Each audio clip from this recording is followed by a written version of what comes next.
समर्थ classes में सभी का स्वागत है। आज हम लोग देख रहे हैं आधुनिक भारत से संबंधित महत्वपूर्ण प्रश्न। ये ग्रुप डी रेलवे के एग्ज़ाम के लिए काफ़ी महत्वपूर्ण है, इसलिए वीडियो आप लोग ध्यान से देखिएगा।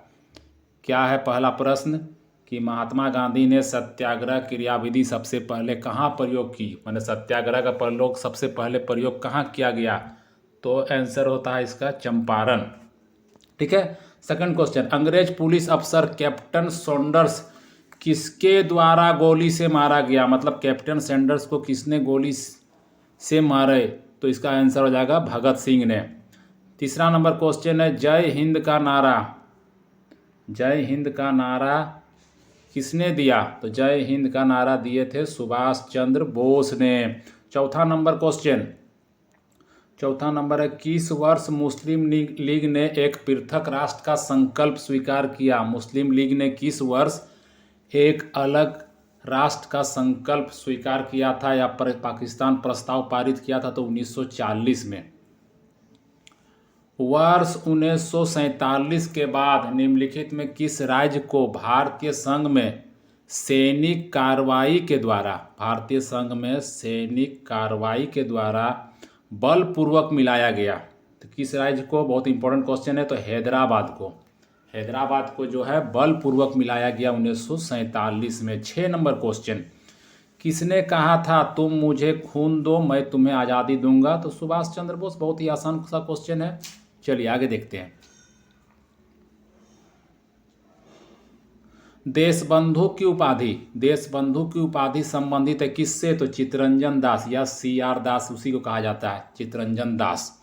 देशबंधु। कांग्रेस का 1929 का अधिवेशन जिसमें पूर्ण स्वराज का लक्ष्य घोषित किया गया था, कहाँ पर हुआ था? कहने का मतलब 1929 का कांग्रेस अधिवेशन कहाँ हुआ था? बम्बई, कलकत्ता, लाहौर, मद्रास, ऐसा है ऑप्शन में। तो इसका सही आंसर होगा लाहौर। 1929 हुआ था लाहौर अधिवेशन। चलिए आगे देखते हैं। कांग्रेस ने भारत छोड़ो आंदोलन का प्रस्ताव किस वर्ष पारित किया? तो भारत छोड़ो आंदोलन का प्रस्ताव 1942 में पारित हुआ। बहुत अच्छा क्वेश्चन है। सुभाष चंद्र बोस ने सिंगापुर में दिल्ली चलो का नारा दिया। सुभाष चंद्र बोस ने पूछा जाएगा कि दिल्ली चलो का नारा किसने दिया? तो सुभाष चंद्र बोस ने। कहाँ से दिए? तो सिंगापुर से। और कब दिए? तो 1943 में दिल्ली चलो का नारा दिए। ठीक है, नेक्स्ट क्वेश्चन देखते हैं। मैचिंग करना है। अब्दुल गफ्फार खां, सुभाष चंद्र बोस, मोहनदास करमचंद गांधी, रविंद्रनाथ टैगोर। मैचिंग करना था। अब्दुल गफ्फार खां को कहा जाता है सीमांत गांधी।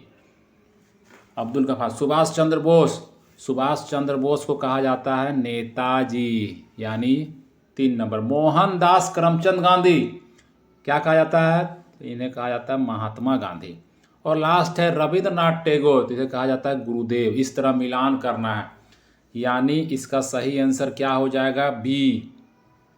A का 2, B का 3, C का 1 और D का 4 भी हो गया। इस तरह मिलान करने भी आ सकता है। चलिए आगे देखते हैं। पूछता है कि असहयोग आंदोलन को क्यों निलंबित किया गया? मतलब असहयोग आंदोलन तो बहुत अच्छा चल रहा था, लेकिन अचानक उसे बंद क्यों करना पड़ा? तो क्या हुआ था ना, चोरी चौरा में हिंसक घटना हो गई थी। भीड़ जो है एक थाने में आग लगा दी थी, जिससे कई सिपाही जलकर मर गए थे, जिसके कारण गांधी जी ने तुरंत असहयोग आंदोलन क्या किए? तो समाप्त कर दिए। ठीक है, ये इसका आंसर हो गया। चलिए आगे देखते हैं। वर्ष 1919 में जालियांवाला बाग हत्याकांड कहाँ पर हुआ? तो वर्ष 1919 में जालियांवाला बाग हत्याकांड कहाँ हुआ? अमृतसर में। अमृतसर पंजाब में हुआ। ठीक है, नेक्स्ट। नमक सत्याग्रह किस ईस्वी में प्रारंभ हुआ था? तो नमक सत्याग्रह जो है 1930 ईस्वी में प्रारंभ हुआ था। ठीक है। किस कृत्य के कारण भगत सिंह, राजगुरु और सुखदेव को 23 मार्च 1931 में फांसी दी गई? किस कारण? ठीक है, जैसे है 1928 में लाहौर में सॉन्डर्स की हत्या, काकोरी षड्यंत्र के कारण, वर्ष 1929 में केंद्रीय विधानसभा में बम फेंकने के कारण, तो किस कृत्य के कारण भगत सिंह, राजगुरु और सुखदेव को फांसी दी गई? तो इसका सही आंसर होगा वर्ष 1928 में लाहौर में सॉन्डर्स की हत्या के कारण। ठीक है, चलिए आगे देखते हैं।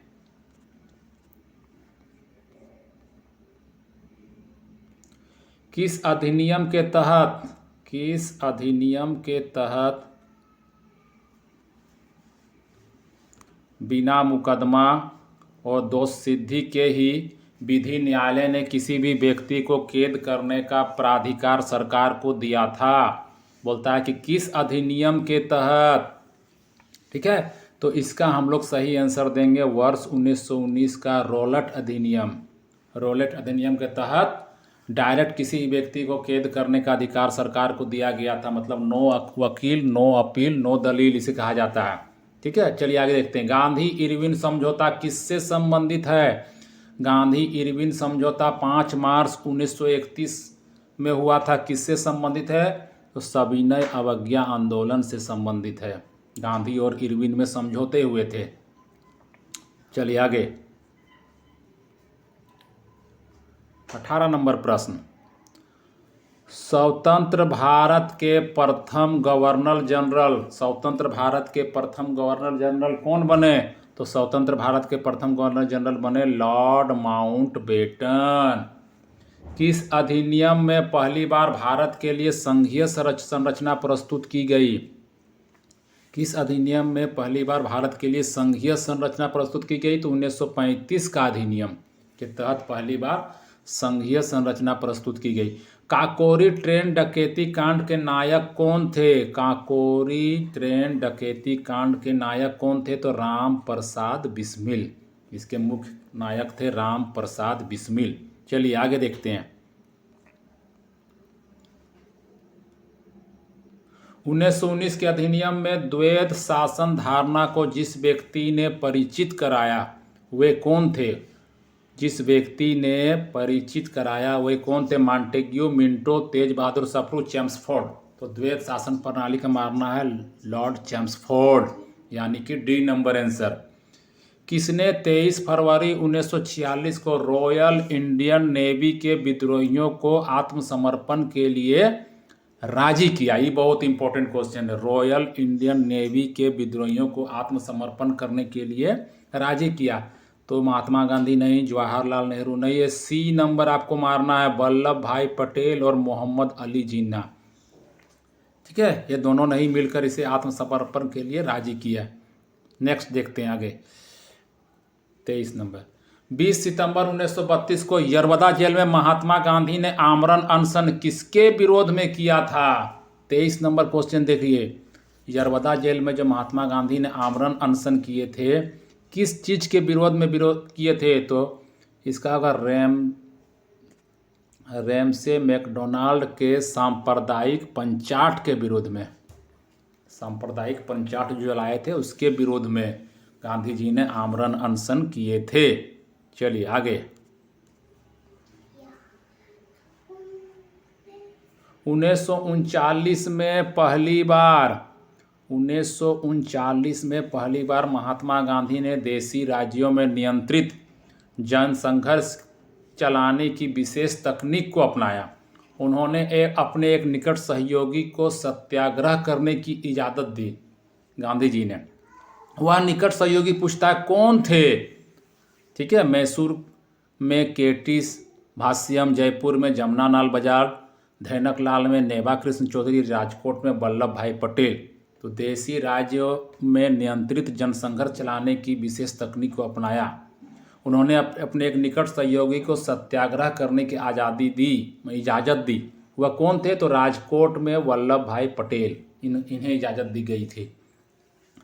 निम्नलिखित आंदोलनों में किसमें महात्मा गांधी ने भूख हड़ताल को एक हथियार के रूप में पहली बार प्रयोग किया? बहुत अच्छा क्वेश्चन है। भूख हड़ताल को हथियार के रूप में पहली बार प्रयोग कब किए? तो 1918 ईस्वी में अहमदाबाद मिल मजदूरों के साथ भूख हड़ताल पर बैठ गए थे महात्मा गांधी ने। ठीक है, तो ये पहली बार जो है इसे हथियार के रूप में प्रयोग किए। चलिए नेक्स्ट देखते हैं। जालियांवाला बाग में गोली चलाने का आदेश दिया था? किसने आदेश दिया था जालियांवाला बाग में गोली चलाने का? जनरल ओ डायर, यानी हम लोग सी नंबर इसका आंसर देंगे, general O Dyer. Mahatma Gandhi को सर्वप्रथम राष्ट्रपिता किसने कहा? बहुत अच्छा क्वेश्चन है ग्रुप डी के लिए। महात्मा गांधी को सर्वप्रथम राष्ट्रपिता किसने कहा? तो सुभाष चंद्र बोस ने। क्रिप्स मिशन के असफल होने का सबसे महत्वपूर्ण कारण कौन सा था? क्रिप्स मिशन क्यों असफल हुए? विंस्टन चर्चिल का प्रतिक्रियावादी होना, भारतीय रक्षा मंत्री कार्यों के प्रश्न पर मतभेद होना, गांधी का शांतिवाद, या क्रिप्स का ग्रहण करने या छोड़ देने वाला दृष्टिकोण। तो ये इसका आंसर सही होगा डी नंबर, क्रिप्स का ग्रहण करने या छोड़ देने वाला दृष्टिकोण। चलिए आगे देखते हैं।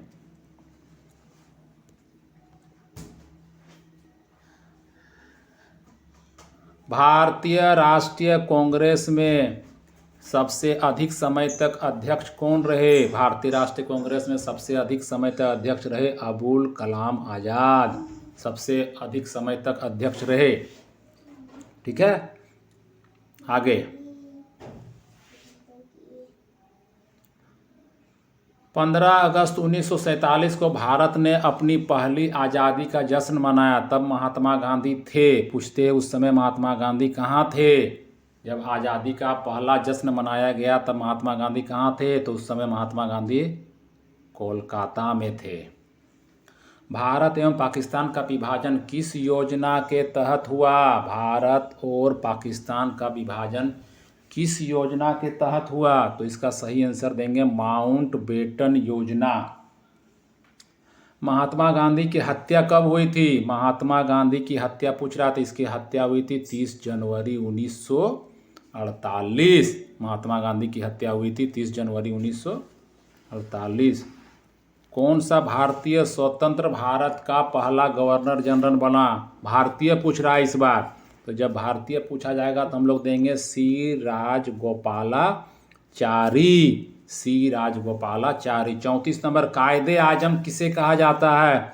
तो कायदे आजम कहा जाता है मोहम्मद अली जिन्ना को कायदे आजम कहा जाता है। अब 35 नंबर है, सरदार वल्लभ भाई पटेल को जाना जाता है राज्यों के पुनर्गठन के लिए, लौह पुरुष के रूप में और देशबंधु के रूप में। तो राज्यों के पुनर्गठन के लिए तो जाना ही जाता है, लौह पुरुष के रूप में भी जाना जाता है, लेकिन देशबंधु के रूप में इन्हें नहीं जाना जाता। देशबंधु चित्तरंजन दास को कहा जाता है, इसलिए इसका हम लोग सही आंसर देंगे। क्या सही आंसर देंगे? 1 और 2। 1 और 2 सही है, तीसरा गलत है। ठीक है, नेक्स्ट क्वेश्चन। गांधी जी किस गोलमेज सम्मेलन में भाग लेने के लिए लंदन गए थे? गांधी जी किस गोलमेज सम्मेलन में भाग लेने के लिए लंदन गए थे? तो गांधी जी द्वितीय गोलमेज सम्मेलन में भाग लेने के लिए लंदन गए थे। इस तरह हम लोग देखे हैं आधुनिक भारत से कुछ महत्वपूर्ण प्रश्न। ये प्रश्न ग्रुप डी के लिए काफ़ी इंपॉर्टेंट हो सकते हैं, आप लोग इसे देख लीजिए, आप लोगों के लिए अच्छा है।